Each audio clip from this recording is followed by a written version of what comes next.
Salut les amis, c'est Ludo, j'espère que vous allez bien. On se retrouve aujourd'hui pour une nouvelle vidéo et il va s'agir d'un update lecture.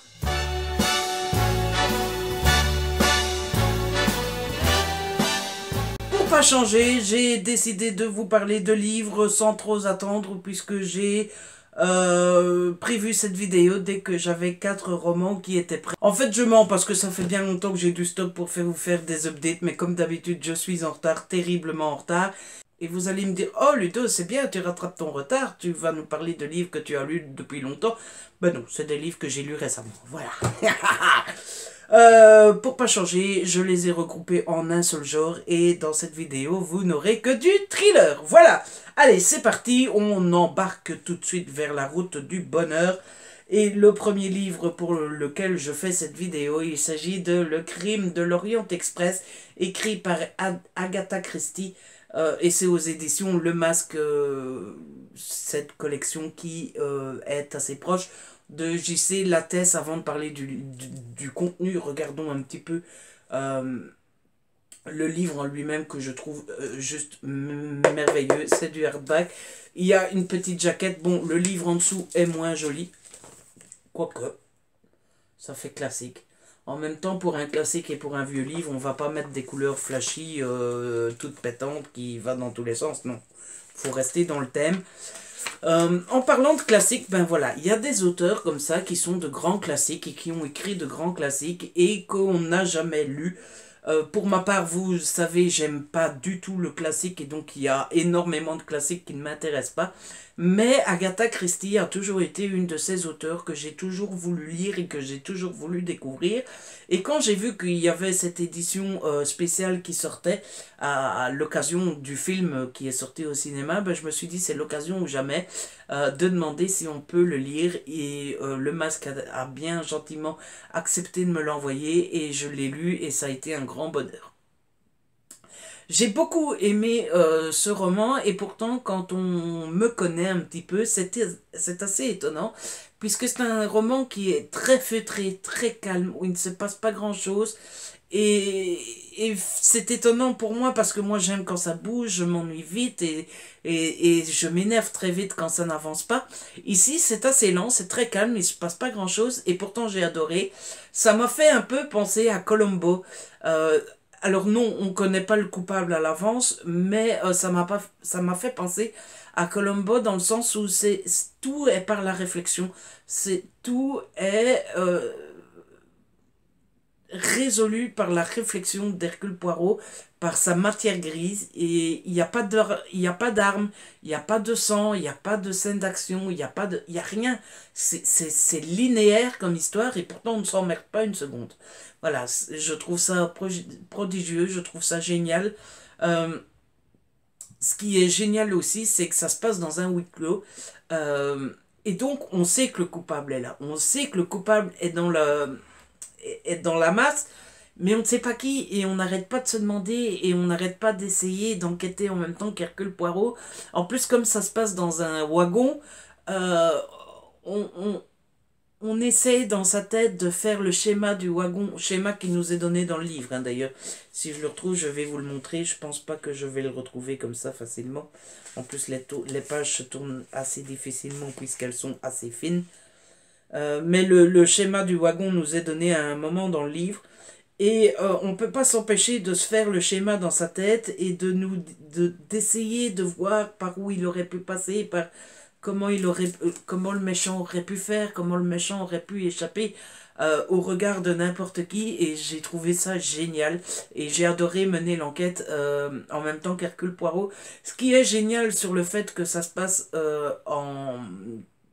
ce qui est génial aussi dans la construction de l'histoire, c'est le fait qu'Hercule Poirot décide de mener son enquête en interrogeant tout le monde. Tous ceux qui sont présents dans le wagon sont interrogés par Hercule Poirot. Et c'est très chouette dans le sens où ça permet d'installer une routine, puisque le livre est construit comme ça. Chaque chapitre est un interrogatoire d'une personne et j'ai beaucoup aimé. Euh, le fait que le livre soit toujours de la même manière et à chaque fois de me dire tiens cette fois-ci on interroge celui-là, alors celui-là c'est lui, il est dans la cabine à côté de lui, ah oui ok d'accord, et j'ai beaucoup aimé ça. Et puis il y a un truc que j'attendais beaucoup dans ce livre, c'était la fin et la révélation. Je vais encore une fois vous parler de mon père, mais mon père adore regarder les téléfilms d'Hercule Poirot à la télévision. Moi, j'aime pas ça du tout, ça m'ennuie. Euh, et c'est beaucoup plus ennuyeux que le livre, d'ailleurs, je trouve. Mais il y a un moment dans ces téléfilms que j'ai toujours aimé et que j'ai à chaque fois relevé la tête pour regarder ça avec mon père. C'est le moment de la révélation, parce que j'aime beaucoup ce moment où Hercule Poirot raconte tout, quand tout le monde est présent et compagnie. Et j'attendais beaucoup de voir ça dans le livre. Finalement, je l'ai vécu dans le livre, je l'ai vu dans le livre et j'ai adoré ça. Franchement, c'est quelque chose qui m'a beaucoup amusé. Et c'était très réussi et j'en ai eu pour mon argent. Comme d'habitude, je suis complètement passé à côté du coupable. Voilà, j'ai rien vu venir. Écoutez, il va falloir que je me fasse une raison. Je ne devine jamais rien. Euh, et le seul petit reproche que j'ai à ce roman, c'est que Hercule Poirot est assez peu développé. On parle presque pas de lui, on en sait très peu sur lui, on ne sait pas, on ne sait rien de lui. Après, voilà, j'ai été voir sur Livre Addict, il s'agit de sa 10e enquête, donc je suppose que pour en savoir plus sur Hercule Poirot, il faut lire les premiers tomes. En tout cas, j'ai l'intention d'en lire d'autres, je ne sais pas quand, mais j'ai l'intention d'en lire d'autres, parce que celui-là a été une très bonne expérience, j'ai passé un excellent moment. Et voilà, je recommande. Et alors, petit détail qui fait tout, c'est la police de caractère que j'ai adoré parce que elle est vieillie et ça, mine de rien, on n'a pas l'impression comme ça, mais ça nous met quand même dans l'ambiance de l'histoire. Voilà, carton plein pour ce livre, j'ai adoré et je le garde bien précieusement. Si vous voulez savoir, c'est donc aux éditions Le Masque et ça coûte 9,90 €. Voilà. Ensuite, j'ai lu un autre livre qui, lui, m'a pas mal déçu, même si j'ai quand même aimé. Il s'agit de Pièces montées de Mary Jane Clark, une enquête de Piper Donovan aux éditions de l'Archipel. Alors pourquoi j'ai été déçu par ce roman? Parce que c'est du thriller, c'est vendu comme du thriller ou en tout cas comme du policier, on va pas jouer sur les mots, hein. Mais c'est tout sauf du thriller et du policier. En fait, on va suivre l'histoire de Piper Donovan et en fait, ce livre, c'est plus de la chiclite qu'autre chose, quoi. On va vivre la vie de Piper Donovan, qui est une actrice qui n'a pas énormément de succès, qui cherche un nouveau rôle. On va suivre ses parents qui tiennent une boulangerie. On va suivre sa mère qui a des problèmes de santé. On va suivre sa meilleure amie qui, elle, est actrice et qui réussit un peu mieux qu'elle. On va suivre tout le monde, on va suivre sa vie, mais c'est pas du policier. Alors, oui, il se passe quelque chose, il y a un meurtre. euh, donc oui, il y a un meurtre, mais c'est raconté d'une façon... ouais, voilà, il y a un meurtre, oh, c'est horrible, oh là là, on dirait des ménagères, quoi. Oh là là, il y a un meurtre, quelle horreur, mais qui aurait pu faire ça? Mais à part ça, voilà, il n'y a pas vraiment d'enquête, on voit pas du tout les policiers, on voit pas du tout l'enquête. L'enquête, c'est pas Piper Donovan qui l'a fait, et encore, c'est pas vraiment une enquête, puisque ce qu'elle découvre, c'est par hasard, voilà. Donc voilà, c'est pas génial. Et pourtant, vous allez me dire, Marlo, Ludo, tu détestes, t'as détesté? Bah non, j'ai bien aimé. J'ai bien aimé pour deux raisons. La première étant que l'écriture est très prenante, très facile, ça se bouffe en une soirée. Euh, et ça m'a diverti, voilà. J'ai passé un bon moment parce que oui, c'est pas du thriller ou du policier, mais l'histoire est divertissante et l'histoire est sympa et voilà, c'est pas nul à chier, c'est pas à jeter, c'est pas à déconseiller, c'est juste qu'il faut savoir avant de le commencer que c'est le bas de l'échelle du policier et que c'est plus de la chiclite qu'autre chose. Mais ça reste divertissant, c'est juste le genre de truc que vous allez lire entre deux vrais bons policiers. pour vous détendre ou le genre de truc que vous allez lire à un moment où vous avez vraiment besoin de vous échapper.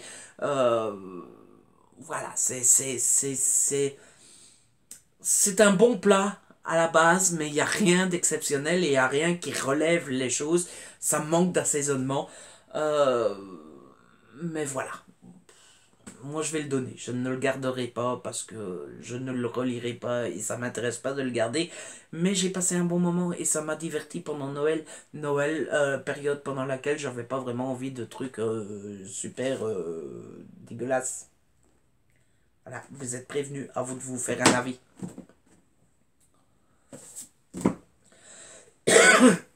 Et ensuite, là, on est parti pour l'autoroute du bonheur parce que deux coups de cœur, presque coups de cœur.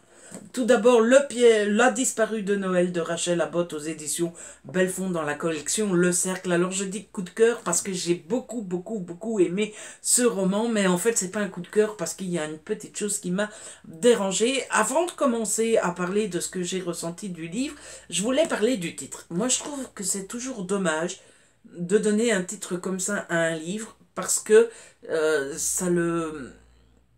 ça le condamne à être acheté qu'à Noël.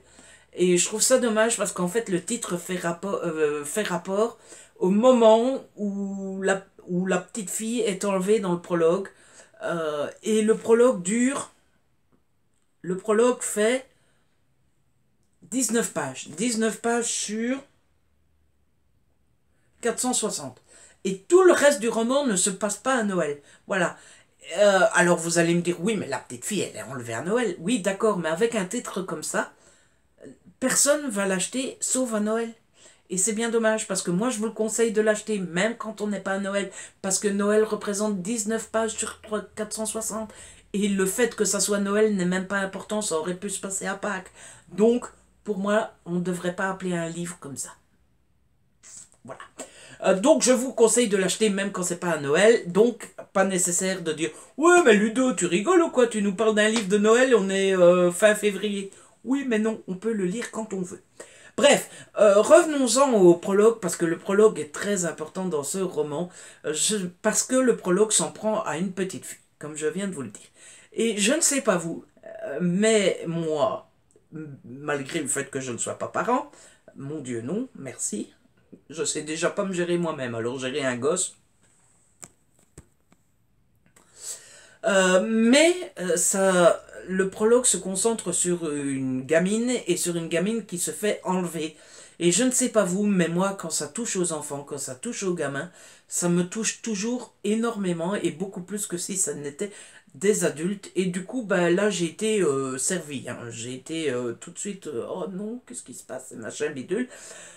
J'ai été surpris par ce roman parce que, bon, voilà, il y a l'enlèvement de la petite pendant le prologue, et moi je m'attendais à une simple enquête, qu'elle soit bonne ou mauvaise, ou qu'elle me passionne ou qu'elle me passionne pas. Je m'attendais à une enquête de police et rien de plus. Et pourtant, c'est beaucoup plus que ça, puisque bah, il y a ce prologue où cette petite fille se fait enlever, les années passent, et finalement on se retrouve dans une situation où le passé vient euh, jouer un rôle important dans le présent des personnages. Il y a un personnage qui arrive, et moi cette scène-là Moi j'étais embarqué. Il y a un personnage qui arrive, qui se retrouve dans cette cuisine, et on est avec le personnage principal.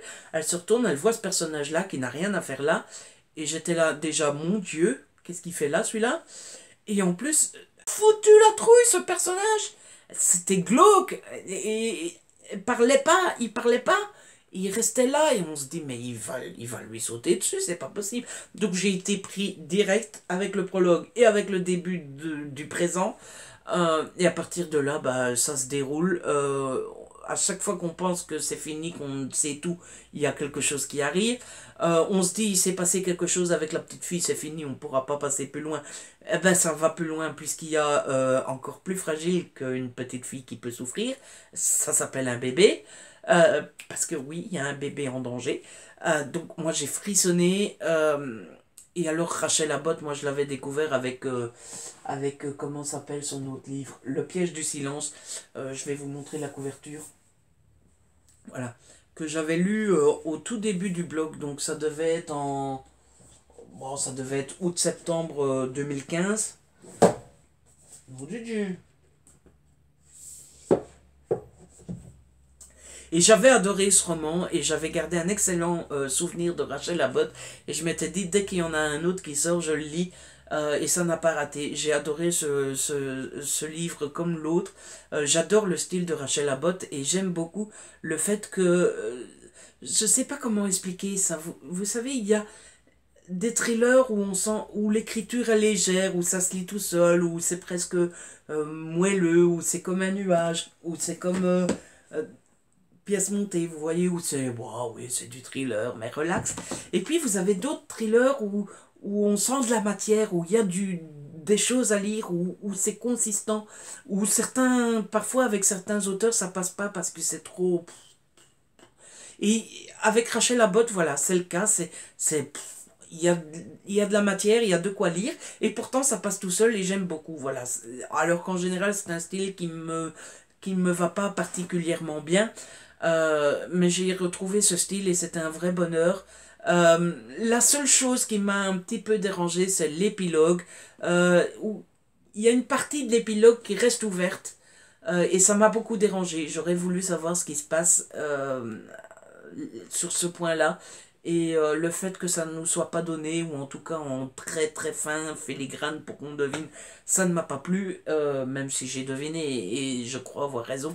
Mais en tout cas, ça ne m'a pas plu ce point-là et c'est ce qui m'a empêché d'avoir un coup de cœur. Mais on est passé très très près. Moi, j'adore ce genre de thriller et je vous le conseille. Et non, ce n'est pas un livre qu'il ne faut lire qu'à Noël. Je vous le conseille, quelle que soit la période.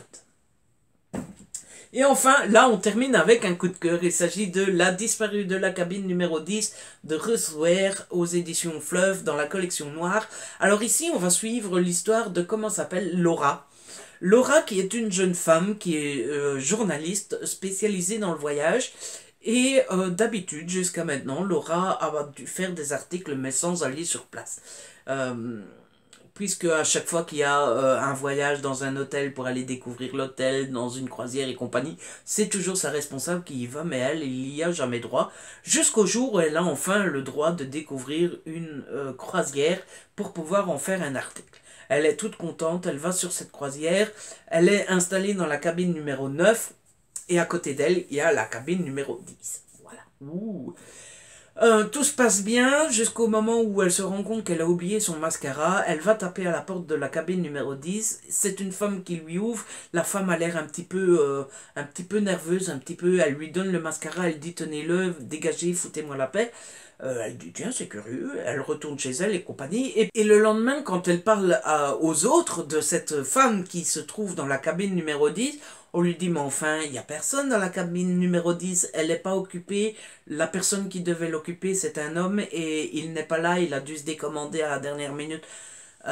Et là, on est dans le vif du roman. Qui était cette jeune femme? Est-ce qu'il y avait vraiment une jeune femme? Est-ce qu'elle a rêvé? Est-ce qu'elle n'a pas rêvé? Est-ce qu'elle avait trop bu? Parce que le soir où elle a imaginé cette femme, elle avait bu.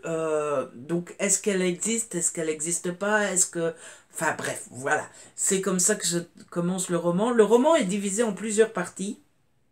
Je crois qu'il y en a 5 ou 6, mais selon moi, il y en a 3 importantes.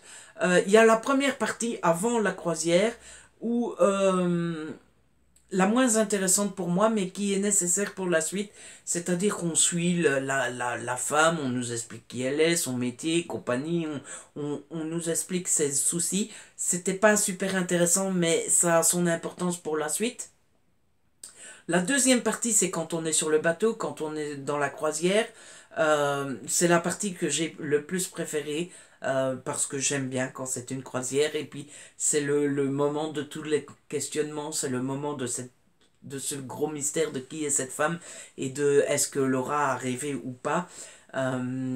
Et c'est le moment quand Laura va commencer à enquêter pour voir et surtout pour prouver qu'elle n'est pas folle. Je vous montre la couverture, je l'aime bien.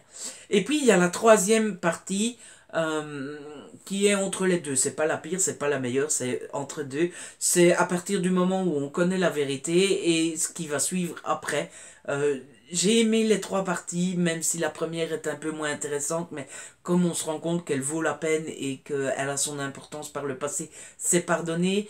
Il y a juste un petit peu la fin qui n'est pas génialissime, qui aurait pu être un poil plus haut, mais moi j'ai adoré du début à la fin cette espèce de mystère et de trucs et de huis clos, parce qu'encore une fois, c'est comme dans l'Orient Express, ici on n'est pas dans un train mais on est dans un bateau, il n'y a pas 40 000 façons de faire sur un bateau, et si cette femme a existé, elle doit se cacher quelque part, mais il n'y a pas 40 000 façons de se cacher quelque part. Ça m'a fait penser, si vous connaissez, au film de Fly Plan avec Jodie Foster. Voilà, ça m'a fait penser à ce film-là, film que j'aime beaucoup. Donc j'aime beaucoup ce livre qui m'a tenu en haleine du début à la fin et que j'ai lu en très peu de temps. Donc voilà. Et puis en plus, entre chaque partie par lesquelles est divisé le livre, il y a des articles de presse où on apprend qui nous font deviner ce qui arrive après, mais on n'est pas sûr, on comprend pas tout, et même quand on a compris, on se dit mais comment on va en arriver à ce point-là?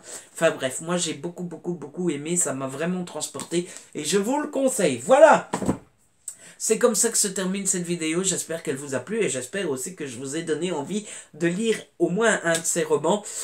Si c'est le cas, n'hésitez pas à la liker, à la partager, commenter comme d'habitude. J'adore vous lire, vous le savez. Si ce n'est pas encore fait, abonnez-vous, c'est gratuit et ça fait plaisir. On se retrouve très vite pour une nouvelle vidéo. D'ici là, prenez soin de vous et de ceux que vous aimez. Ciao!